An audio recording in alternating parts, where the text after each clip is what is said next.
buying a home, getting your first home, whatever you want to call it, this is how I would prepare personally to make that happen.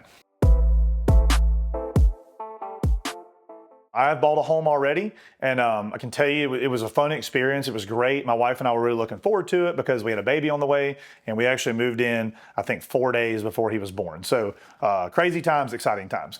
But first point is going to be figure out a timeline.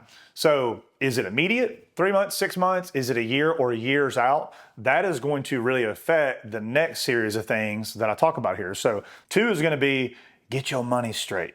What does that mean? So knowing what you make, knowing some spending habits, having, what you have in savings right now, that's going to be a huge component of it. And then obviously monthly budget. So you've got to know where you budget, where you're comfortable. So if you're coming off rent, that's $1,500 a month, you might want to be there. Or hey, you may need to cut back because you've got other debt in there. The next one is start saving. But why do you need to save money for a home? Well, besides the obvious down payment, new furniture, there's a lot of expenses that you forget about here. So like things like utilities, things like the cost to move your stuff. But the biggest part of saving would be having money to put down, because you won't want a high loan amount, do you? You want to get your loan amount down a little bit. So something, 5-10% of your total purchase price.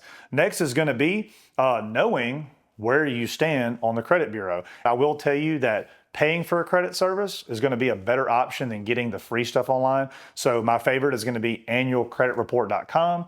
They have a great one. It's actually free, and you can check your credit, I think, just a few times a year. And then your Equifax, Experian, TransUnion, MyFICO, go and use the paid services. They're going to be a lot more accurate.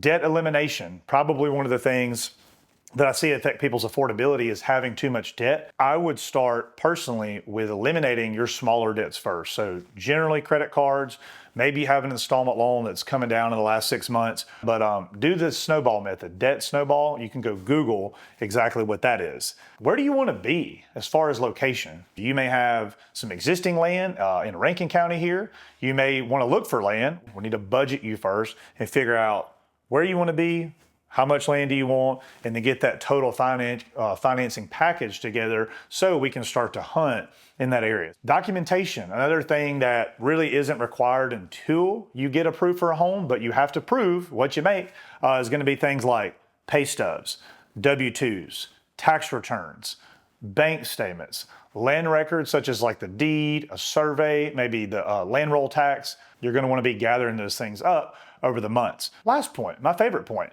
set a fun goal during the process as you're going through all these things here to reward yourself. Maybe if you save so much money, take your wife out to a nice dinner, or wife, take your husband, or let him go play some Top Golf or something. I don't know, whatever he's into. But make it fun along the way.